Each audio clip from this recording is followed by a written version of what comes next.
Coucou tout le monde, j'espère que vous allez tous bien. Donc aujourd'hui, on va faire les galettes salées assez croustillantes que je vous avais montré dans un recette où je faisais un apéritif où j'ai utilisé au ça. Donc pour cela, on prendra farine. Donc j'ai mesuré avec cette tasse-là. De toute façon, dans le barre d'infos, vous avez les quantités exactes.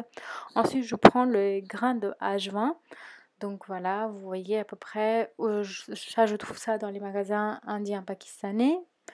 Ensuite sel, donc je mets là tout de suite, j'étais assez pressée.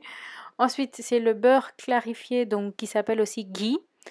J'ai déjà mis sel, donc les grains d'ajouin, je prends dans les creux de mes mains et je les écrase, enfin je les malaxe. Comme ça, ils sont pas entiers, ils sont un petit peu, et ils sortent, quand vous malaxez, ils sortent un petit peu le poudre. Donc voilà, c'est ce que je voulais avoir, pas avoir les grains entièrement. Ensuite, j'ajoute le ghee, donc le beurre clarifié, je mélange tout et j'ajoute, en fait, il n'y a pas une quantité précise de l'eau. Il faut ajouter pour avoir une pâte de pain, en fait, vous voyez, qui est pas très très pâteux ni très très dur. Donc voilà, c'est ça qu'on voudra avoir l'aspect de cette pâte-là.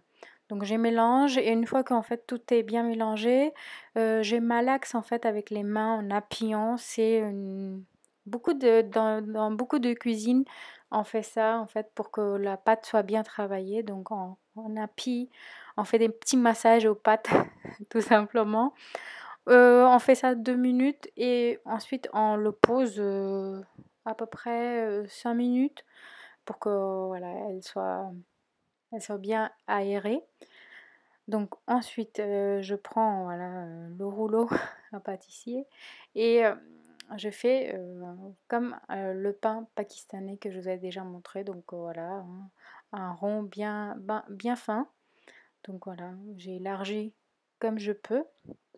Ensuite, j'avais pas un moule pour faire des ronds comme je voulais. Donc voilà, vous voyez. Donc j'ai pris un verre que j'avais qui arrivait bien à me faire les ronds. Donc vous le faites autant que vous voulez. Ça, je vous montre juste un petit peu et j'en ai fait par derrière d'autres. Donc voilà. Ensuite, vous prenez une petite fourchette et vous faites des petites points. Donc pas très très très appuyés, mais voilà. Ensuite, bah, vous chauffez tout simplement l'huile. Donc j'ai chauffé l'huile de tournesol, hein. Et on fait frire ça. Ça prend pas beaucoup de temps, c'est assez rapide. Une fois que vous voyez qu'un côté il est doré, vous tournez et vous faites dorer l'autre côté. Et puis le tour il est joué, hein. Il faut juste que l'huile soit bien chaude quand vous les mettez. Donc voilà, hein. Là ils sont prêtes, je le sors. Donc ces galettes-là, vous pouvez aussi manger comme ça en compagnie d'un boisson chaud au foie. Donc voilà, j'espère que cette recette vous aura plu et je vous dis à très bientôt. Bisous!